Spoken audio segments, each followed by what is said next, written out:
지난주에는 왜 메시아가 오셔야 하는가 라는 주제로 말씀을 드렸습니다. 그리고 하나님께 범죄한 사람들을 살리기 위하여 구원자가 필요했다, 즉 메시아가 필요했다라고 전해드렸습니다.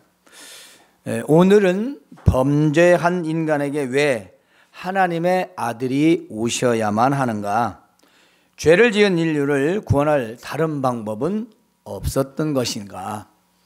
물론 하나님의 능력으로 무엇이든지 다 할 수는 있습니다. 그러나 우리가 안에 말씀을 보면 하나님은 우리를 사랑하신, 우리를 사랑한다라는 그런 확증으로 아들 예수 그리스도를 이 땅에 보내주신 것입니다.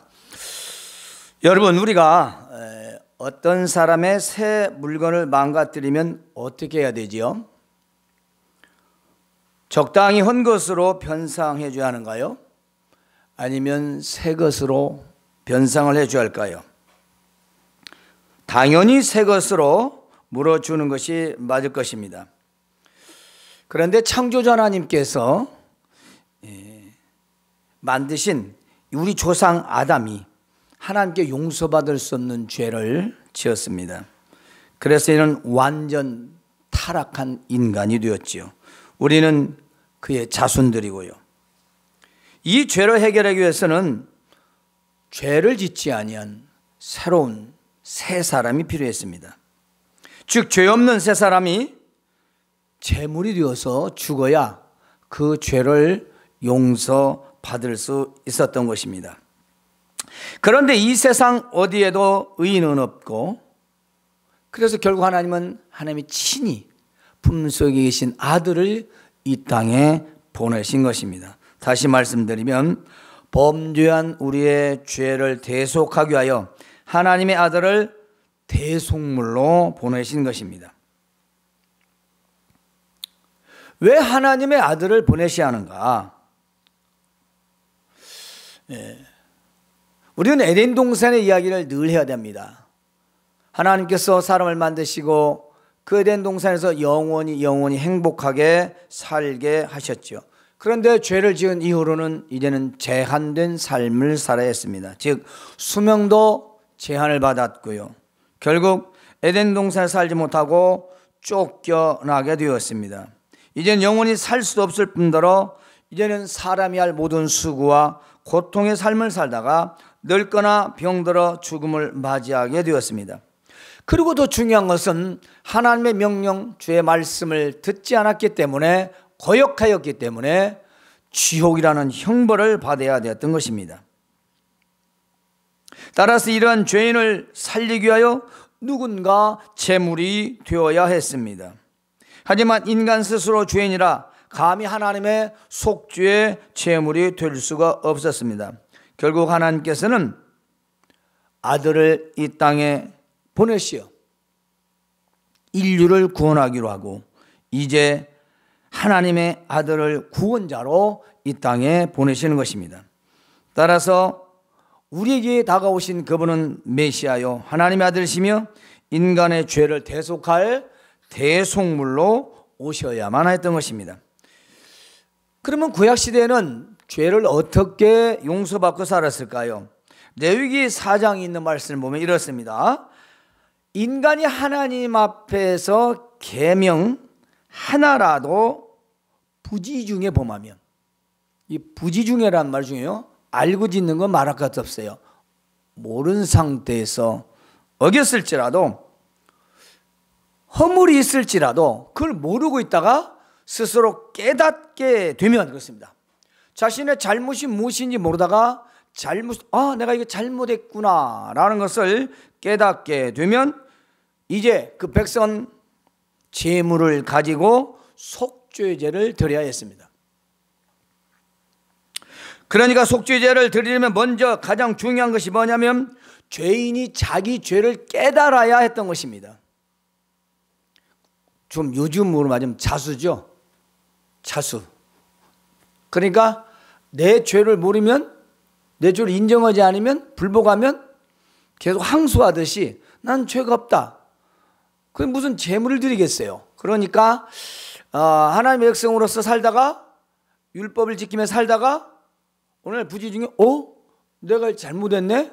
그러면은 부지중에 모르겠을지라도 아이고 내가 잘못했구나 라고 깨닫게 되면 제물을 가지고 가서 속죄제를 드려야 된다 이 말씀입니다.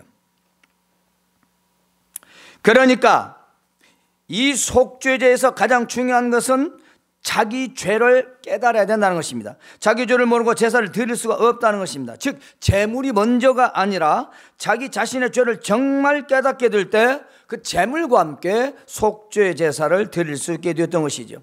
오늘날 우리가 하나님 앞에서 예배할 때도 마찬가지입니다. 나의 죄를 알지도 못하고 깨닫지도 못하고 그냥 모른 척하고 그냥 묻어둔 채로 예배를 한다는 것은 하나님께서 받으시는 예배는 아닙니다. 그래서 왜 예배 시간 일찍 와야 되냐?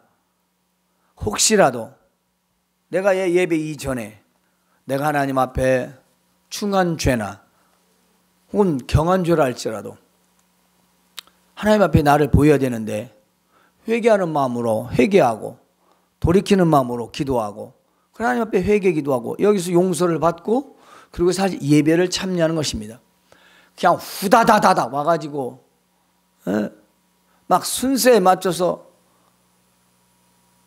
뭐 행사하듯이 그건 사실 예배가 아니에요. 아무리 수천 명 수만 명이 모여서 예배드려도 그건 예배가 아니에요. 그건 군중이죠. 그냥 집회예요. 그냥 모인 겁니다. 예배는요 다 같이 하지만 개인이 드리는 겁니다. 따로따로 할 수 없으니까. 그러니까 내 자신의 그 준비가 중요한 거죠. 그래서 내가 먼저 깨닫게 될 때 하나님의 은혜를 구하게 되었어요. 그 은혜를 구하는 게 뭐냐면 회개하는 겁니다. 그걸 회개하고 그리고 그 제물을 드릴 때 제물도 받으시는 거죠. 자, 속죄 제물은 어떠냐면 죄를 지었을지라도 드리는 자의 형편대로 드립니다. 하나님께서 모든 자에게 황소나 수염소나 수송아지나 그런 거 바치라고 하지 않습니다. 물론 황소를 드리고도요 또 염소도 드리고 암염소도 드리고 암양도 드립니다. 그런데 가난한 사람들에게는 쌈비둘기도 드리고 집비둘기도 드립니다. 더 가난한 사람은 곡식가루를 곱게 빻아서 그것을 함께 드렸던 것입니다. 하나님은 무조건 인간들에게 다 그런 무리한 제물을 요구하신 적이 없어요. 이렇게 하는 것은 이 속죄제의 은혜를 어떤 누구도 어떤 한 사람도 빠짐없이 다 그 하나님의 용서의 은혜를 입히시는 하나님의 크신 자비와 사랑 때문이었습니다. 이제 속죄 제사에서는 어떻게 되느냐? 죄를 지은 사람이 죄를 깨닫고 제물을 가져옵니다. 단 이 제물에 흠이 없어야 돼요. 흠. 그러니까 양이나 염소나 어떤 제물이든지 거기에 흠이 있으면 안 돼요. 아주 흠이 없고 깨끗하고 정결한 전혀 흠을 찾을 수 없는 그런 제물을 가지고 회막 안으로 가지고 갑니다. 그리고 많은 회중과 장로들 앞에서 그 제물의 머리에 안수를 합니다. 내 죄를 이 죽어야 할 제물에게 전가시키는 겁니다. 안수를 하는 거죠. 그래서 이 죄를 고백합니다. 이 죄를 저 짐승이 다 가지고 간다는 것이죠. 그리고 그 머리에 안수하고 그것을 하나님 앞에서 잡습니다. 자, 하나님 앞에서 안수하고 하나님 앞에서 잡습니다. 사람 앞에서 잡는 게 아니에요. 그리고 그 제물의 피를 가지고 회막 안으로 들어가서 제사장의 손가락으로 그 피를 찍어 여호와 앞에 휘장 앞에서 7번 뿌려야 합니다. 이것은 완벽한 죄 용서를 상징하고 있습니다. 그리고 그 회막 안에 하나님의 단 제단 앞에 뿔들에게 또 뿔 4귀퉁이 있습니다. 거기에 또 발라야 됩니다. 뿐만이 아닙니다. 다시 또 번제단 밑에 가서 쏟아야 됩니다. 그리고 그 제물의 기름은 다 떼어 제단 위에 불살라 번제로 드리고 이제 백성의 죄를 용서받게 하셨던 것이죠. 한마디로 말해서 한 마리의 짐승이 내 대신 죽어 그 피를 보이고 그리고 다 불살라서 완전히 소각해서 그 죄가 깨끗이 사라지고 그 죄만 남았다라는 것을 하나님 앞에 보여드리는 것입니다. 그때 하나님께서는 그 번제물을 받으실 때 그는 용서함을 받을 수가 있죠.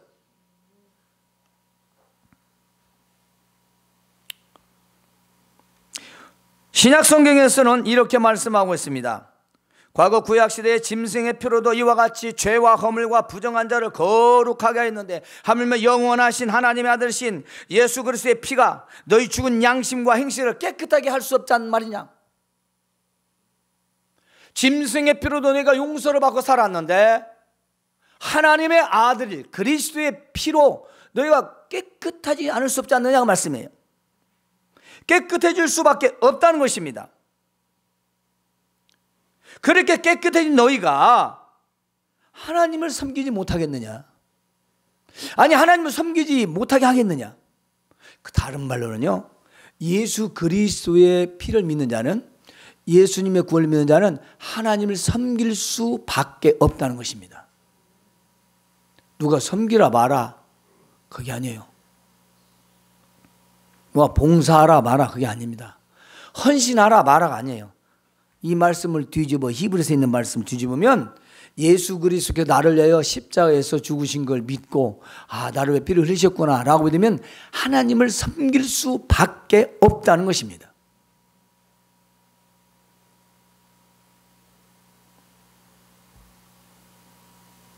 하나님의 아들이신 예수님이 오시는 이유는 무엇입니까? 우리 죄를 위하여 십자가에서 완전한 제물이 되시기 위해서입니다.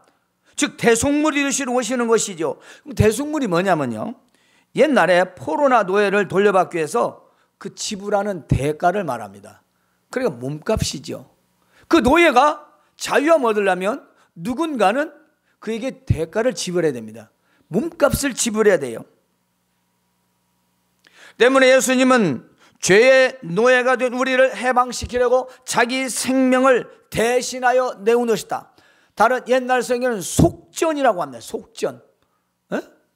죄를 속하게 해서 돈을 준 건데 이건 몸값이 어마어마한 거예요. 사람의 생명이 얼마짜리인가요? 여러분 얼마를 주면 여러분 생명을 내놓겠습니까? 10억? 100억? 1000억? 조? 겸? 이 우주 만물 다 내놓으실래요? 이 세상 다 줄 테니까 너 죽어라. 대답 아무도 안 차나요. 왜냐? 죽은 뒤 세상 주면 뭐해? 그렇죠? 나 죽었는데 뭐가 중요합니까? 내가 살았다는 게 중요하죠. 이렇게 내가 살았다는 것이 중요하다면 예수님의 생명은 값이 없다는 것입니까? 헐값입니까? 우리 생명이 이렇게 중요하고 내 생명이 천하고 하고 바꿀 수 없다라면 우리 예수님의 생명도 똑같습니다.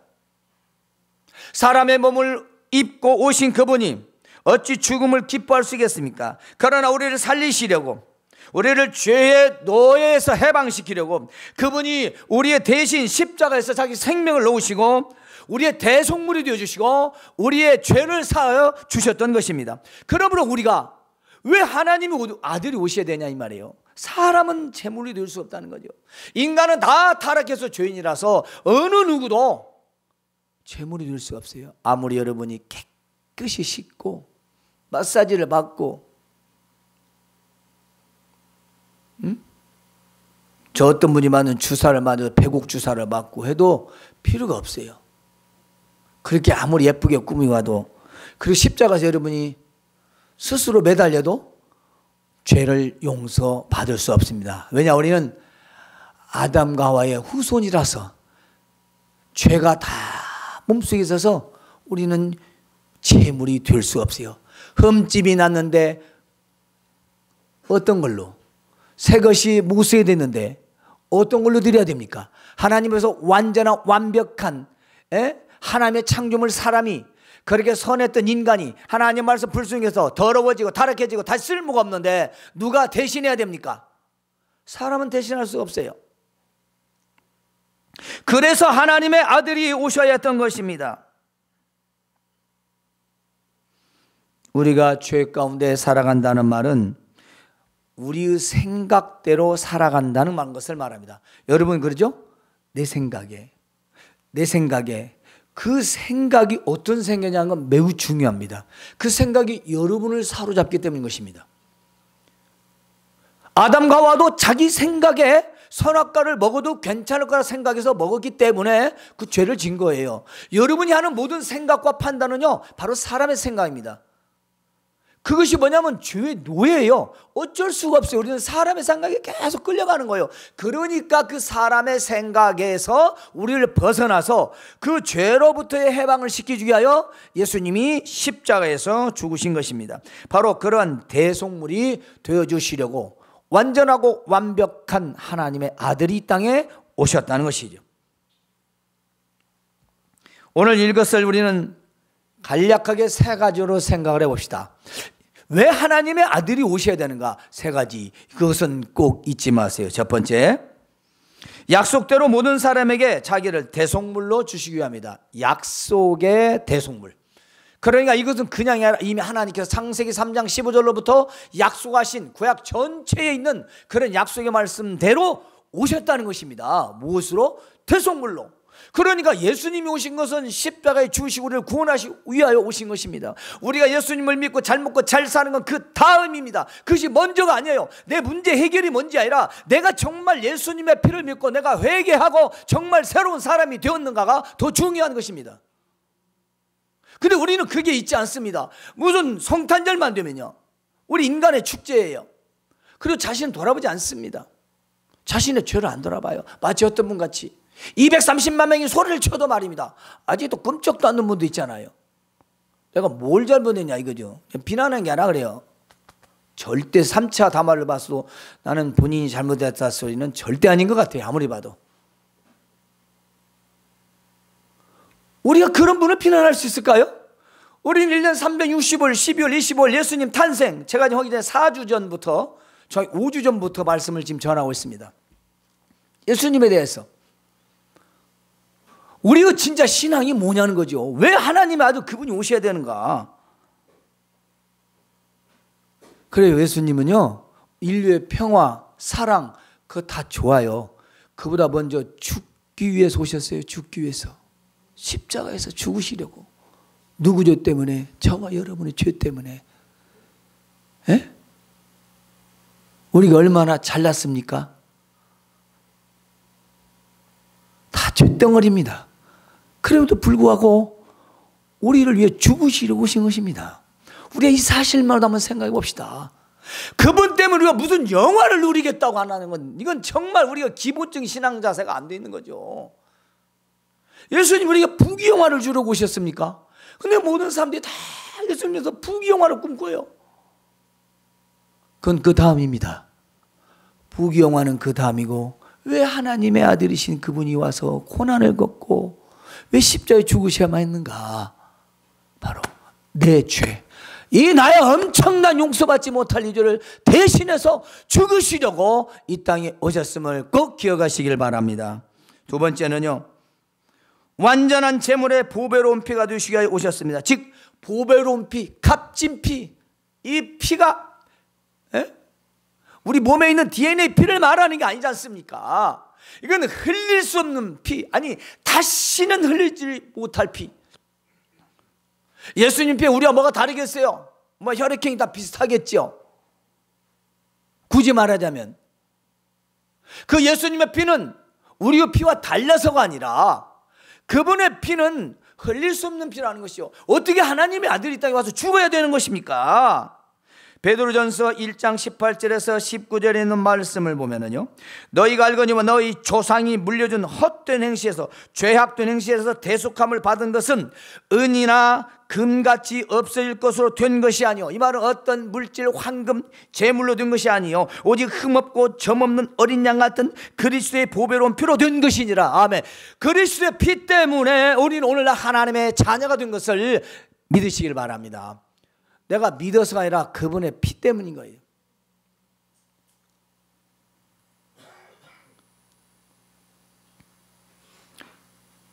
세 번째로는 멸망받을 이 악한 세상의 소리를 건지시기 위함인 것입니다.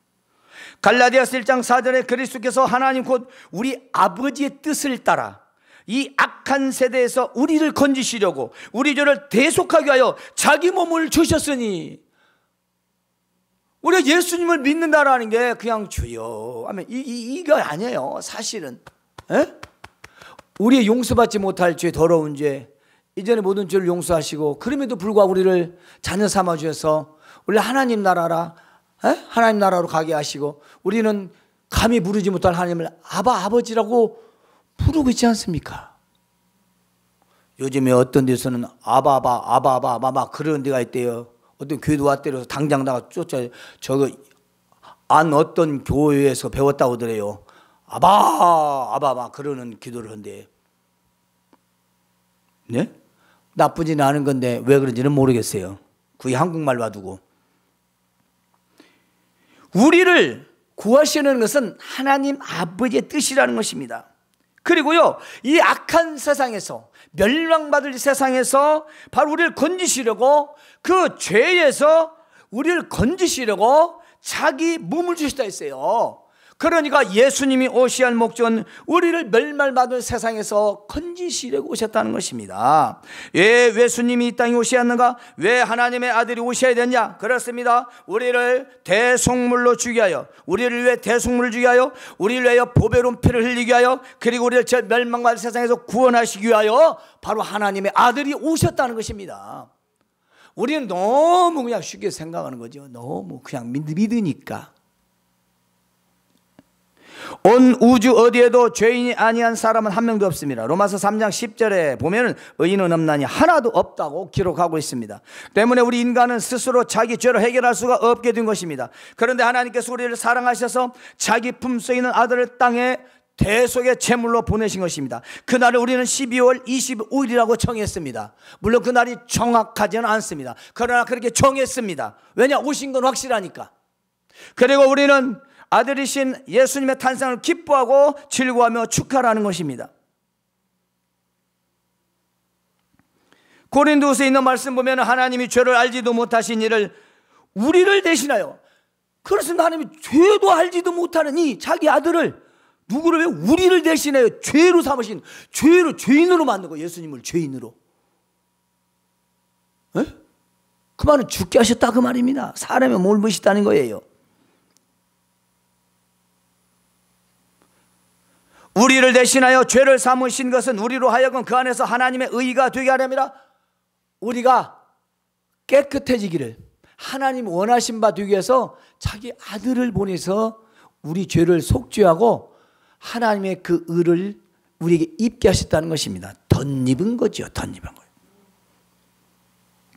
뿐만이 아닙니다. 요한복음 6장 40절에는 예수님이 이렇게 말씀하십니다. 내 아버지의 뜻은 아들을 보고 믿는 자마다 영생을 얻는 이것이니 마지막 날에 내가 이를 다시 살리리라 하시니라.